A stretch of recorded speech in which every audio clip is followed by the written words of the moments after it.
మాది కొలిగొండ మండలం బెలుము. ఇప్పుడు పరిపాలన దృష్ట్యా చూస్తే కొంతమంది జగన్ రాలేడు అని కొంతమంది దుష్ప్రచారం చేస్తున్నారు. కొన్ని మీడియా సంస్థలు అదే పనిగా జనాన్ని చూపేయకుండా జనం కంటే ముందు ఫోటోలు తీసుకొని తర్వాత జనం అయిపోయినాక ఫోటోలు తీసుకొని జనం లేరే అని చెప్పి అసత్య ప్రచారం చేస్తున్నారు. కానీ అది కరెక్ట్ కాదు.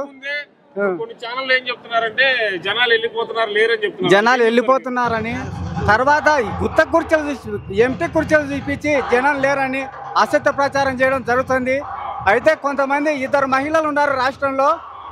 సింగం సింగల్గానే వస్తుందని చెప్పిన ఒక మహిళ అయితే మరి నక్కలతో గుంపు కట్టి వాళ్ళ స్వార్థ ప్రజల కోసం ఏదో ఆశించి సొంత అన్నని దూరం చేసుకుంటుంది ఒక మహిళ. ఇదైతే మేము ప్రజలైతే విశ్వసించడం లేదు. మీ స్వార్థం కోసం మీరు చేస్తున్నారే తప్ప జగన్ వెంట జనం ఉన్నారన్న సంగతి మీరు గుర్తించలేదు. ఇంకొకటి చూస్తే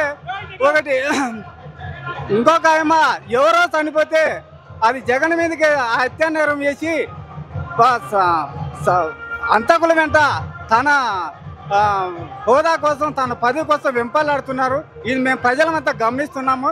మీ చెప్పే మాటలు మేము నమ్మము. జగన్ వెంటనే మేము ఉన్నాం. జై జగన్. ఇప్పుడు చూసుకుంటే ప్రధానంగా టీడీపీ వాళ్ళు ఏమంటారంటే జగన్ పులివెందులో నిన్న ఎట్టి పరిస్థితుల్లో ఓడిస్తామని బీటెక్ రవిని తీసుకొని వచ్చారు కదా, ఓడిస్తామన్నారు. పులివెందులేమో కానీ మేము ఇక్కడ పనాయపల్లి నియోజకవర్గంలో మేము కాడసాని రామరెడ్డి గారిని గెలిపించుకుంటాము. అక్కడ నియోజకవర్గం గురించి మాకు అవగాహన తెలియదు. మేము కాడసాని రామరెడ్డి గారిని గెలిపించుకున్నాం. జై